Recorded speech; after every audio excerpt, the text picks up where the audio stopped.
श्री स्वामी समर्थ. स्वागत आहे तुमचं माझ्या यूट्यूब चॅनलवरती.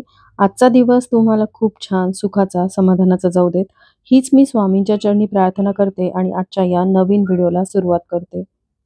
गुढीपाडवा हिंदू धर्मातील अतिशय महत्त्वपूर्ण उत्सव आहे. गुढीपाडवा सण म्हणजे मराठी नूतन वर्ष. या दिवशी घरासमोर गुढी उभारून तिची पूजा करून नैवेद्य दाखवला जातो. याच दिवसापासून वसंत ऋतूचीही सुरुवात होते. मराठी नवीन वर्षाचे स्वागत महाराष्ट्रासह अन्य काही प्रदेशांमध्येही मोठ्या थाटामाटात केले जाते. हिंदू धर्मातील 3.5 शुभमुहूर्तापैकी गुढीपाडवा सण देखील एक शुभमुहूर्त आहे. या दिवशी नवीन कार्याची सुरुवात करणे शुभ मानले जाते. तसेच प्रभू श्रीराम 14 वर्ष वनवास करून माता सीतासह आपल्या नगरीत परतले होते. तो दिवसही चैत्र शुक्ल प्रतिपदेचा होता, म्हणून या दिवशी आनंदोत्सव साजरा केला जातो. दुसरीकडे ब्रह्मदेवाने चैत्र शुक्ल प्रतिपदेस सृष्टी निर्माण केली होती. या कारणामुळे हा दिवस संवत्सराचा पहिला दिवस ठरला. अशा अनेक कारणांमुळे गुढीपाडवा सण साजरा करण्याची परंपरा आजही जपली जाते. बांबूच्या काठीच्या टोकाला रेशमी वस्त्र बांधून त्यावरती चांदीचे किंवा पितळेच्या धातूचे कलश पालथे घालावे. त्यावर कडुनिंबाची डहाळी, फुलाची माळ आणि साखरेची माळ बांधावी. सजवलेली गुढी दारासमोर उभारावी आणि गुढीची पूजा करावी. कलश आणि पताकायुक्त गुढी हे आनंदोत्सवाचे प्रतीक मानले जाते. गुढी म्हणजे ध्वज. यंदा गुढीपाडवा सण 30 मार्च रोजी रविवारी साजरा करण्यात येणार आहे. हा संपूर्ण दिवस अतिशय शुभ मानला जातो आणि नवीन वर्षाची सुरुवात असल्याने आपल्या वर्षाची सुरुवात ही सुख समृद्धीची, भरभराटीची असावी, म्हणून या दिवशी काही घरामध्ये प्रभावी सेवा व उपाय देखील केले जातात. आज या व्हिडिओमध्ये असाच एक अतिशय साधा आणि सोपा पण प्रभावी असा उपाय मी शेअर करणार आहे. या उपायामध्ये उद्या तुम्हाला गुढीपाडव्याच्या दिवशी सकाळी ज्यावेळेस तुम्ही चहा घेता तेव्हा त्या उकळत्या चहामध्ये ही एक वस्तू आवर्जून टाकायची आहे. ही वस्तू देवी लक्ष्मीला अतिशय प्रिय आहे, त्यामुळे उकळत्या चहामध्ये ही वस्तू तुम्हाला आवर्जून टाकायची आहे. यामुळे घरामध्ये अखंड लक्ष्मीची प्राप्ती होईल, घरातील दारिद्र्य संपेल आणि घरामध्ये सुख समृद्धी येईल. संपूर्ण वर्ष भरभराटीचे जाईल.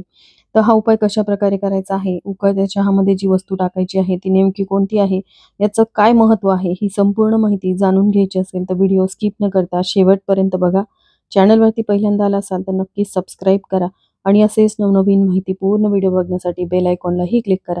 त्यामुळे जेव्हाही मी नवीन व्हिडिओ अपलोड करेन तेव्हा त्याचं नोटिफिकेशन सर्वात आधी तुम्हाला मिळेल आणि तुम्ही एक पण व्हिडिओ मिस करणार नाही.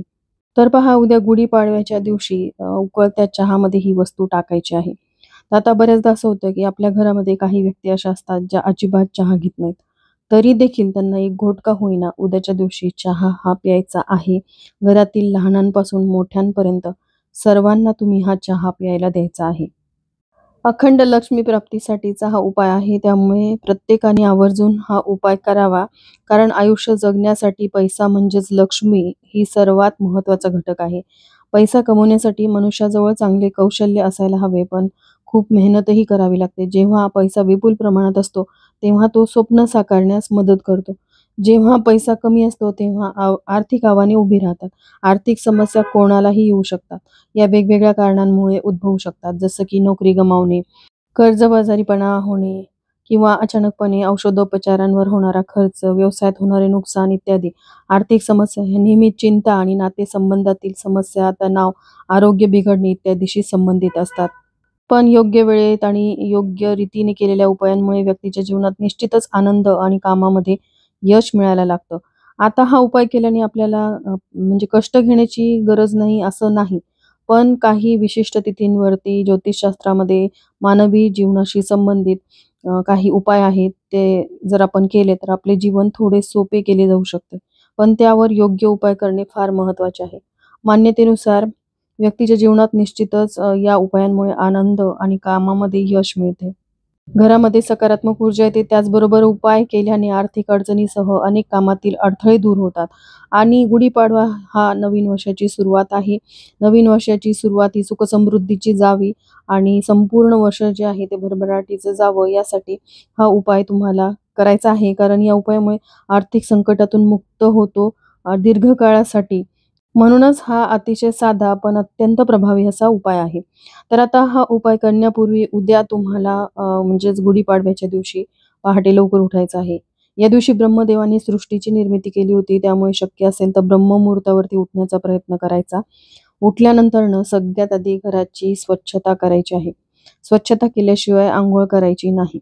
आपल्याला कारण गुढी जी आहे ती घराची साफसफाई करूनच उभारली जाते.